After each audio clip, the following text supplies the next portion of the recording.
Okay, we're getting really close to the end of our stay here at Camp Host of Goldbridge Park, Mount Hood, Oregon. We're getting close to the end. Got another week and a half. Then we're gonna hit the road again. So we'll have a bunch of videos for you of us being out on the road. We're headed to Tri-City, Washington. That'll be our first stop after here. It's only a couple hours away. I have to go see my buddy Woody Woodford. Picked up some firewood at one of the campsites because we don't allow campfires anymore because it's too dang dry. Whoa! I'm trying to drive with the left foot. Watch out. So for the last day and a half, I've been fooling around with a hot water heater. I decided that I would flush our hot water heater. We have an Atwood, and it's got the, you know, the plastic top on it, the plastic nut here. So I took that off, drained it, opened up the what do you call it? The overflow valve, the release valve, the pressure release valve, and got all the water out of it. Forced water back into it, cleaned it out, got it pretty darn clean. The water coming out of it was crystal clear, and pieced it all back together, put in the cap, filled up the tank, turned the tank back on. No gas. Put it on propane, didn't click, didn't do anything. And I went, Put it on electric and went to get hot water a couple hours later. No hot water. What did Tom do? Now we're in trouble. So I fiddle-farted around with the darn thing, and I ended up taking it pretty much apart. Of course, anything I could learn off of YouTube, I tried to learn off of YouTube. What could have been the problem with this? Tried to troubleshoot it with the manual. Looked up all kinds of stuff online. Yeah, I know, it's all rusty, it's old, it needs to be replaced. But it worked. Used to work. I took off the control panel here to look at the board and everything, but this thing is so old, it's all one piece. It's sealed. It's completely sealed. Took everything off, cleaned all the contacts, the igniter switch, made sure that it was clean.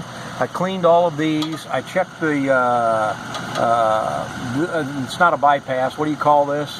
It keeps it, shuts it down automatically if it's too hot or if there's not enough water in it or something like that. But I made sure everything was where it's supposed to be, and it would not work. It would not work. I called a couple RV repair shops this morning in the area and talked to the guys there. A couple of them were mobile RV repair guys. Told them what the issue was, and one guy says, "There's going to be a couple weeks before I can get to you." And I'm like, "Oh, that's not going to work. I got to get this thing fixed because we're out of here basically first week of August." And he gave me a few things to look at. Basically, we went through while I was on the phone with him and sat here, and he told me exactly what to do. And I said, "Okay, I just did that. I've done it once before. Nothing happened." And then I said, "Could it be the element? Could I have burnt out the element in this thing yesterday when I flushed it? By mistake, had it turned on, heating with no water in it." He said, "That's a possibility, not likely. They shut down, the Atwoods will shut down." I'm like, all right, whatever. So, waiting for another guy to call back today to get it fixed. And while I was waiting, I decided to open a book up and read. So I'm in the house, I'm looking at RV.net, I'm on Escapey's website, I'm on everybody's blogs trying to figure out how to make this water heater work. And then I decided to open up the manual. The big owner's manual. The Alpha owner's manual. And I go over here to where it says about 12 volt operation, pressure temperature relief valve, and I'm reading about it's supposed to weep. There's designed to have an air gap at the top, so when the water heats up and expands, it has someplace to expand. So when I filled the water tank yesterday, I filled it all the way to the top. I didn't leave room for the expansion because I did not have the hot water turned on inside the house Therefore, it kept filling up. Anyway, I filled the whole dang thing up. So what I just did was I went back outside, popped the pressure release valve, made sure the water coming into the house was turned off, opened up a faucet inside, left it on hot till that stopped weeping. No water came out of it, which means now there's an air gap at the top. Came back in the house, turned off the hot water, went back outside, turned on the water, the city water, and then I tried to start it. Voila! We have fire. We have gas. We have hot water!